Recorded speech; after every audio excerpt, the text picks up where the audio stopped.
Hare Krishna, muy buenos días. Namo Vishnupadaya Krishna Prestaya Bhutale Srimate Bhaktivedanta Swaminiti Namine Namaste Saraswate Deve Gauravani Prasharine Naribhisesa Sunyavadi Pashatya Deshatarine Shayatri Krishna Chaitanya Prabhu Nityananda Triabdvaita Gadavdare Srivasadi Gaura Bhaktavrinda. Hare Krishna, Krishna Krishna, Hare Hare, Hare Rama, Rama Rama, Hare Hare. Hare Krishna reiterados, después de unos cuantos amaneceres, sin serme posible compartir las lecturas y reflexiones a los cuales estamos acostumbrados. Hoy al menos estoy pudiendo hacerlo y esperemos, si así el Señor lo considera, que mañana podamos también continuar para retomar la regularidad de esta actividad tan necesaria. Al menos para mí es muy necesaria. De todas formas, cuando no lo puedo hacer no significa que la práctica espiritual se ha detenido, pues entonces me ocupo en la recordación de los textos, me ocupo en el canto del santo nombre, me ocupo en la añoranza del Señor. Pero lo que sucede es que al compartir las lecturas con otras personas, el pensar y el sentir que hay otras personas que están escuchando o que están también teniendo la oportunidad de escuchar un poco de las cuestiones relacionadas al Señor, eso tiene un sabor especial. Y cuando no se puede hacer, entonces uno le entra cierta tristeza. Sigue su práctica espiritual, pero aún así le entra cierta tristeza porque entonces su práctica espiritual se vuelve más individual. Aunque tiene también un beneficio hacia los otros, pero no es un beneficio de intercambio directo, no es un beneficio de saber directamente que están allí, que están siendo en el mismo instante escuchando, que están reflexionando. El último texto leído se relacionaba a la reina Kunti, que hizo cuando se enteró de la partida de Krishna y de la extinción de la dinastía Yadu. Dice: Kunti, después de escuchar casualmente a Arjuna hablar sobre el final de la dinastía Yadu y de la desaparición del Señor Krishna, se dedicó al servicio de la trascendental personalidad de Dios con plena atención y de ese modo obtuvo la liberación del curso de la existencia material. Kunti, perteneciendo a la clase de la mujer, por tanto la literatura védica marcaba una disposición o unos deberes a seguir diferentes a los deberes que marcaba para los guerreros o los kshatriyas. Kunti, conocedora de su posición y aceptándola plenamente, entonces se ocupó en dedicar su vida, lo que quedaba de ella, continuamente al servicio del Señor, a recordarle, a hacerle oraciones, etcétera, etcétera, hasta que se terminaran sus días en el cuerpo, en ese cuerpo que tenía. Veíamos que eso, recuerdo en ese texto comentábamos sobre cómo cada cual desde sus cualidades y posición puede encontrar una buena guía para desde allí ir dirigiendo su vida por completo hacia el Señor. Y que de nada sirve la pretensión o el deseo o el anhelo si yo tuviera la misma vida de fulano o de fulana, o en su misma posición o su misma capacidad, o si yo tuviera la oportunidad de servir de esta manera o de aquella. No. Desde la posición que tengamos, esa posición puede ser aprovechada de manera perfecta para avanzar en el servicio amoroso a Dios. Y de eso se trata la práctica del bhakti con conocimiento. Evidentemente se necesita, ¿no?, siendo guiado en ese sentido. El texto número 35 dice: el Señor Supremo abandonó el cuerpo que había manifestado para disminuir la carga de la tierra. Al igual que un mago, él abandona, un cuerpo para adoptar otros diferentes, tales como el de la encarnación pez y otros. Aquí explica que el Señor Supremo, a la manera de un actor magnífico, asume varios personajes sucesivamente. Él asume uno, desarrolla la tarea que hay que desarrollar, después abandona ese, asume otro. Abandona ese porque ya no tiene sentido, ya se cumplió el objetivo, ¿verdad? Si usted va a bucear y usted es un buzo profesional, entonces usted se pone un traje de buceo, se pone tanques de oxígeno, careta, patas de rana y diferentes cuestiones y relacionadas a lo que usted va a hacer. Pero cuando usted termina de bucear y ya usted sale y va para su casa o va para otro lugar, para otros compromisos, usted no va con el tanque de oxígeno, el traje de buzo, vaya, normalmente no se hace eso. Usted abandona el personaje del buzo, se alista en conformidad a lo que va a hacer o al lugar hacia donde va a ir y entonces va hacia ese lugar.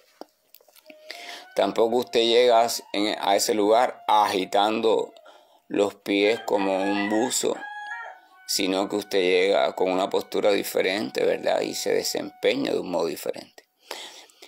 Entonces el Señor hace igual. Cada vez que el Señor va a tomar presencia de algún modo en alguna situación determinada, Él adopta las condiciones o el personaje o el traje que es idóneo en concordancia a esa situación. Y una vez cumplido el objetivo, entonces ya simplemente lo inactiva, o sea, ya deja ese personaje y adopta otro. Aunque hay que comprender también una cuestión que no es fácil de comprender desde el punto de vista del pensamiento lineal materialista, sino hay que comprenderla por fe. Al mismo tiempo, ese personaje no es abandonado, ese personaje sigue manifestándose o aparece entonces en otra situación, en otro plano de conciencia, en otro universo, como también se le llama, para ejercer la misma función. Lo que significa es que las diferentes personificaciones, apariciones o encarnaciones, como le llamen, del Señor Supremo, nunca terminan, siempre están sucediendo. Todas están sucediendo al mismo tiempo, pero en diferentes sitios. Y al mismo tiempo, el Señor original sigue en su morada trascendental. El Señor original, Señor en la forma de Krishna, sigue en su morada trascendental, teniendo sus relaciones de intercambio amoroso, de diversión plena, con sus asociados personales. Y al mismo tiempo, las expansiones de ese Señor, que son incontables e innumerables, están desarrollando sus diferentes funciones allí donde sea requerida. Y esas funciones siempre están relacionadas con un poco aliviar la carga o el sufrimiento de las entidades vivientes en determinados segmentos de los universos, siempre materiales, porque en el mundo espiritual no hay sufrimiento, y al mismo tiempo como respuesta al pedido de alguna o algunas grandes almas que como fieles devotas del Señor han clamado a Él, y entonces el Señor en respuesta a ello es que toma acción, porque el Señor siempre de una forma u otra está dependiendo de sus devotos, o sea, Él siempre está respondiendo al llamado de sus devotos. Entonces acá dice que tal como un mago, el Señor abandona un cuerpo para adoptar otros diferentes, tales como el de la encarnación pez y otros. Claro, ¿qué pasa? El caso, el ejemplo del autor se pone o se cita simplemente o el del mago, para tener una idea comparable, sea algo que sea reconocido por el oyente y que pueda ser entendido desde la experiencia material, para tener un acercamiento a lo que se quiere transmitir, pero no es tan así. Porque el actor y el mago, por ejemplo, pueden adoptar un personaje diferente, pero pueden adoptar un personaje a la vez. El actor adopta un personaje, cambia para otro, uno. No puede hacer varios personajes al mismo tiempo. Puede hacer varios personajes, pero en tiempos diferentes. No puede hacer en un mismo, por ejemplo, en los mismos 5 segundos que él está desempeñando un personaje, hablando el texto de ese personaje, en ese mismo tiempo no puede hablar el texto de otro personaje, porque tiene una sola boca.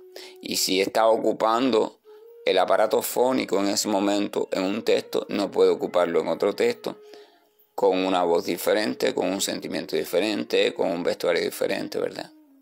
Quiere decir que desde ese punto de vista no es comparable al Señor, pero es para que tengamos una idea de cómo el Señor puede variar de personaje. El Señor hace todos los personajes necesarios al mismo tiempo, y al mismo tiempo está en su morada, y al mismo tiempo no está haciendo ninguno.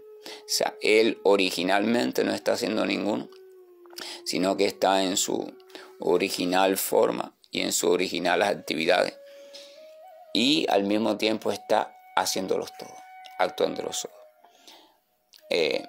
Los Jnanis o los estudiosos intentan comprender esto desde la especulación mental, desde el estudio filosófico profundo de la escritura, los Vedas, pero es un camino muy tortuoso, un camino enloquecedor. Primero, si no tienes la capacidad adecuada para ello, te enloqueces, y segundo, si la tienes, aún así es un camino muy largo y enredado, casi sin salida. Entonces, en última instancia, cuando ellos comprenden esto, la conclusión a la que llegan es la siguiente: bueno, para que eso sea posible, la única forma que hay es que entonces Dios no tenga ninguna forma, sea una cuestión totalmente abstracta, o sea, el Brahman, y desde allí es que Él asume diferentes formas. Y esa es la única manera en que Él no es nada y al mismo tiempo lo es todo. Entonces esa es la conclusión final a la que llegan los Jnanis o especuladores mentales. No pueden llegar, ellos quedan privados de la comprensión del Señor como persona original, del Señor que tiene una forma original, cualidades originales, actividades originales, una morada original, una sonrisa original. No. El Señor, desde una perspectiva personal, totalmente personalista, queda privada para este tipo de trascendentalistas. Son trascendentalistas porque han trascendido la concepción material de la existencia, pero no son personalistas o devotos del Señor desde la perspectiva personal, porque no han alcanzado la madurez de comprender al Señor como persona. Las Escrituras declaran en su profundidad más confidencial o revelan a una suprema personalidad de Dios completamente independiente, completamente diferenciada, o sea, con rasgos eternos siempre presentes, completamente activa, jubilosa, gozosa, risueña, amorosa, juguetona, y también perfectamente cognoscible, o sea, relacionable, con la cual se puede establecer una relación. Y esa figura, esa personalidad, a través de sus también incontables energías, que se pueden agrupar en dos grandes categorías, la interna y la externa, permite que se desarrollen y participa a la vez de todas las cuestiones.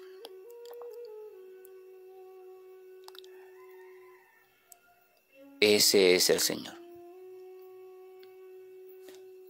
No hay forma de comprenderlo a ciencia cierta que sea diferente al servicio devocional, y este servicio devocional comienza por la fe. Hay que aceptar que esa cuestión es así. Si usted se pone a analizar esa cuestión desde el pensamiento lógico, le va a hallar supuestos errores, contradicciones y va a terminar no creyendo en ella. Y por tanto, el no creer en ella, el no dar ese voto de confianza, va a imposibilitar que usted pueda avanzar en el sentido correcto de la situación. Entonces usted va a avanzar en un sentido de espiral y un laberinto muy tortuoso, que es el laberinto de la ciencia y la comprensión materialista. Por tanto, el proceso de espiritualización de su vida no va a poder ocurrir. Continuamos. Aquí al final del texto dice que él abandona un cuerpo para adoptar otros diferentes, tales como el de la encarnación pez y otros. Vamos a recordar que en el capítulo 2, yo creo que es el 2, sí, no recuerdo bien. Ya en uno de los capítulos del Srimad Bhagavatam de este primer canto habíamos hablado, os había comentado, se habían narrado algunos de los ejemplos de apariciones o encarnaciones del Señor, y una de ellas entonces fue cuando el Señor apareció como Matsya. Matsya significa pez. Fue una de sus apariciones, por eso menciona aquí para adoptar otros cuerpos como el del pez, etcétera, etcétera. En ese capítulo se recordaba al final del capítulo, decía que aquel que escuche y recuerde con completa fe esas narraciones, o sea, diferentes narraciones sobre diferentes apariciones del Señor, y las escuche y las recuerde con completa fe, o sea, teniendo por certeza que son ciertas, entonces decía que sin lugar a dudas con facilidad iba a avanzar rápidamente en el avance espiritual o en el camino hacia la autorrealización, y a desarrollar también rápidamente cierto sentimiento amoroso o cierto deseo de desarrollar servicio devocional a los pies del Señor. Realmente, cuando uno desarrolla fe hacia cualquier narración relacionada con el Señor, se cumple esto. O sea, el avance espiritual es muy rápido. Y viceversa, cuando uno carece de fe en relación a las cuestiones que se plantean sobre el Señor y sus diferentes manifestaciones, entonces el avance se imposibilita, se vuelve muy tortuoso y prácticamente imposible. No se puede avanzar hacia Dios, no se puede recibir la misericordiosa transformación que Dios otorga a nuestras vidas si en primera instancia o si el primer punto de partida no es aceptar como cierto lo que de Él se narra o de Él se cuenta. No se puede avanzar espiritualmente si seguimos aferrados a una mente lineal, lógica, materialista, estructurada, rígida, a la manera de nuestra experiencia material, porque las cuestiones del Señor son totalmente un asunto espiritual. Y la espiritualidad o la energía espiritual no responde a la lógica de la energía material. La energía material a veces se le compara con la sombra de la energía espiritual. Y entonces en la sombra usted no puede ver los detalles de la imagen original. Usted puede vestirse y salir al sol. El sol le va a dar, usted va a proyectar una sombra, pero si usted se fija, esa sombra primero no es tridimensional. La forma es completamente bidimensional. Solamente tiene ancho y largo, o sea, es plana, tiene área pero no tiene volumen. Por tanto, la sombra no tiene sustancia, y ahí hay una gran diferencia.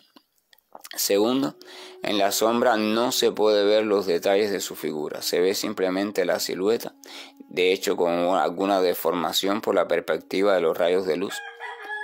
Ahí hay otra diferencia y no hay detalles. No se pueden ver a ustedes sus ojos, su boca, su nariz, nada. Se ve simplemente el contorno. Y el interior de ese contorno completamente rellenado con cierta opacidad, mayor o menor en dependencia del grado de iluminación y de la densidad del cuerpo. La sombra no es el modelo. Y lo mismo sucede con la energía material y la energía espiritual. La energía material nos otorga un tipo de experiencia, la energía espiritual otra experiencia completamente plena. pero la material es limitada y siempre está expuesta a errores continuamente, porque el propio mecanismo de recepción de información y procesamiento de la información es frágil, o sea, es dado a presentar errores. Por tanto, la comprensión de estos asuntos es una comprensión de fe. Una persona puede especular sobre su supuesto avance espiritual, pero si en esa persona no se observan rasgos visibles de fe estable, de fe sólida, entonces su supuesta especulación sobre avance espiritual en su vida es totalmente falsa. Es un montaje total. Por tanto, esa persona debe ser apartada de cualquier puesto de guía, maestro, instructor o lo que sea. Toda credibilidad que se tenga sobre ella en relación a eso debe ser retirada.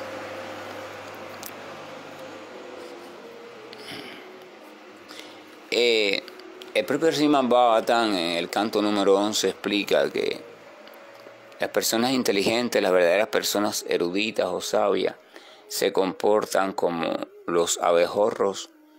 Ellas van de flor en flor. Estas flores son las diferentes literaturas, las diferentes narraciones que hablan sobre el Señor o narraciones sagradas, y toman la sustancia, o sea, toman la esencia de lo que del Señor allí se dice y lo va reuniendo. Las verdaderas personas sabias en ese sentido, aunque pueden tener una literatura preferente por su cultura, porque con la que más se relacionan, la que más les gustan, conforman su personalidad, aún así ella no desdeña ningún sitio donde haya información fidedigna sobre el Señor. Al igual que una madre, aunque tenga algunas fotos que sean sus preferidas sobre su hijo, aún así ella atesora, guarda todas las fotos que tenga de su hijo. Cuando es chiquito, cuando grande, cuando se graduó, cuando se casó, cuando esto, cuando aquello, cuando no sé cuántas cosas más. Porque todas le hablan de su hijo, le recuerdan un momento, un sentimiento, una emoción, un afecto, le hacen recapacitar. Entonces el espiritualista maduro, en su verdadera madurez, aunque tiene preferencia para el bien de su propia fe, aún así él no desdeña, él no aparta, él no cuestiona. Si algo tiene información fidedigna del Señor, él entra a ese algo, se nutre, saborea la esencia de ese algo, deja lo que es culturalmente transformable, no le interesa eso. Él lo que quiere es la esencia de la información que tiene eso sobre Dios. Y como la abeja lo lleva para su panal, y allí en su corazón va degustando, va saboreando de esa esencia. Y en la medida que va haciendo eso, entonces su sentimiento de atracción por Dios va aumentando. Pero eso solamente ocurre desde la fe. Si no hay fe, no hay posibilidad de ese proceso. Y la fe es una cuestión también que está muy estrechamente vinculada a relacionarnos con personas de fe, a escuchar a personas de fe, a intercambiar, a hacer amistad, etcétera, etcétera. Servir a personas de fe. Porque la fe no es una cuestión que se pueda lograr en un gimnasio, ni haciendo tal ejercicio mental. Es una cuestión que necesita ser estimulada por alguien donde la fe esté prendida.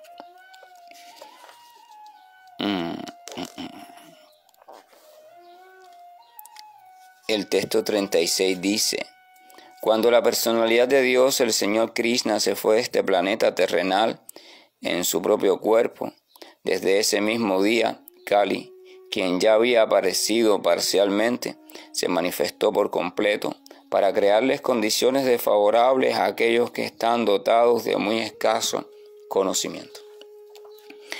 Aquí hay dos detalles importantes. Primero, el detalle dice que cuando el Señor Krishna se fue de este planeta terrenal en su propio cuerpo.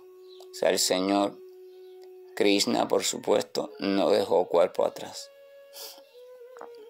Esa es una de las características de los avatars. También, no deja cuerpo atrás, no dejan cuerpo atrás. No dejan cuerpo atrás, porque nunca su cuerpo no era material. no lo dejan atrás. Ese mismo cuerpo es el mismo cuerpo que ellos abandonan esta existencia. Entonces, ¿qué pasa cuando el Señor Krishna abandonó este planeta terrenal? Dice que desde ese mismo día, Kali, la personalidad de Kali, la era de hierro, el espíritu de degradación, quien ya había aparecido parcialmente, quien estaba ya en punta ahí manifestando algunos detalles, pero no podía progresar porque Krishna la tenía bajo control. Dice que se manifestó por completo para crearle condiciones desfavorables a aquellos que están dotados de muy escaso conocimiento. ¿Cuándo? Esto es importante porque cuando la presencia de Dios un poco deja nuestra vida, porque por algún motivo nosotros nos hemos apartado, nosotros hemos un poco aflojado la práctica, nosotros hemos permitido que nuestra fe se debilite, etcétera, etcétera. Cuando eso sucede, entonces lo contrario a ella, o sea, la sombra, empieza a invadir nuestra existencia. Las dudas, las mellas del conocimiento se hacen más visibles, los pensamientos torcidos, las tendencias desfavorables o degradantes, empieza a invadir nuestra existencia. Las prácticas desvirtuadas, o sea que se alejan del Dharma o el camino correcto.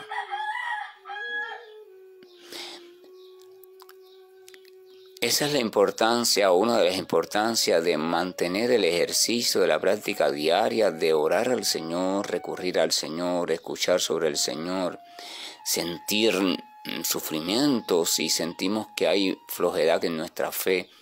Esa es la importancia de mantenernos asociados, de mantenernos relacionándonos, de hablar del Señor todos los días, de mantenernos de una forma u otra en la presencia de Dios. Porque cada momento que pasamos fuera de la presencia de Dios es un momento propicio para que la atmósfera de Kali, para que las tendencias más oscuras, más caídas, más llenas de ignorancia, que están siempre circundando a la entidad viviente, empiecen a penetrar en ella y a seducirla con sus engañosas trampas. La entidad viviente empieza a perderse. Si uno de verdad comprendiera eso, si uno comprendiera la gravedad de ese asunto, entonces uno se afianzaría mucho su práctica, mucho, porque esto es un asunto realmente peligroso. Bajo Kali Yuga o la era de hierro, la civilización y el mundo entero está sometido a influencias crecientes, cada vez también más complejas y más bien estructuradas, diseñadas para envolvernos cada vez más, para atraparnos, para arrastrarnos, para absorbernos, para malguiarnos, para alejarnos del camino que nos conduce de vuelta a Dios. A través de cada vez más problemas, cada vez más debilidades y cada vez más falsos gozos atractivos que te entretengan. La única forma de mantenerse un poco a salvo en medio de todo esto es manteniendo una relación diaria, regular, estrecha y cada vez más sólida, fuerte, confiada y entregada con el Señor y sus devotos puros. No hay otra manera. El que piense que hay otra manera, lamentablemente se está engañando. No es mi criterio, es el criterio de el Srimad Bhagavatam, la autoridad personificada. Este es un asunto que hay que reflexionar mucho. En la medida que el atardecer llega, la noche comienza. En la medida que el amanecer comienza, la madrugada va terminando. Igual pasa. La práctica de relación con Dios es como el sol, la ausencia de ella es como la sombra. En la medida que su práctica disminuye, en la medida que su recuerdo de Dios disminuye, en la medida que su relación con el santo nombre disminuye, en la medida que su relación con personas de fe disminuye, entonces la oscuridad, la duda, la incertidumbre, el estrés, la lamentación, la ansiedad, etcétera, etcétera, la ceguedad va a irse apoderando de su vida. Y en la medida que aquello, lo primero, o sea, las buenas compañías, la práctica, los santos nombres reaparecen en su vida, entonces esa influencia desfavorable va aislándose, va un poco retrocediendo. No desaparece. Mientras que estemos en este mundo siempre va a estar allí, pero va a estar controlada por la presencia del Señor. Esto es un hecho que hay que reflexionar, pero es una cuestión de cada cual, y cada cual lo hará a su modo, y cada cual decidirá si le brinda importancia o no le brinda importancia. Que la gracia y el amor de nuestro Señor nos acompañe, que tengamos todo un buen día y que tengamos la dicha de poder seguir prestando la atención a estos asuntos. Hare Krishna, estoy finalizando la llamada.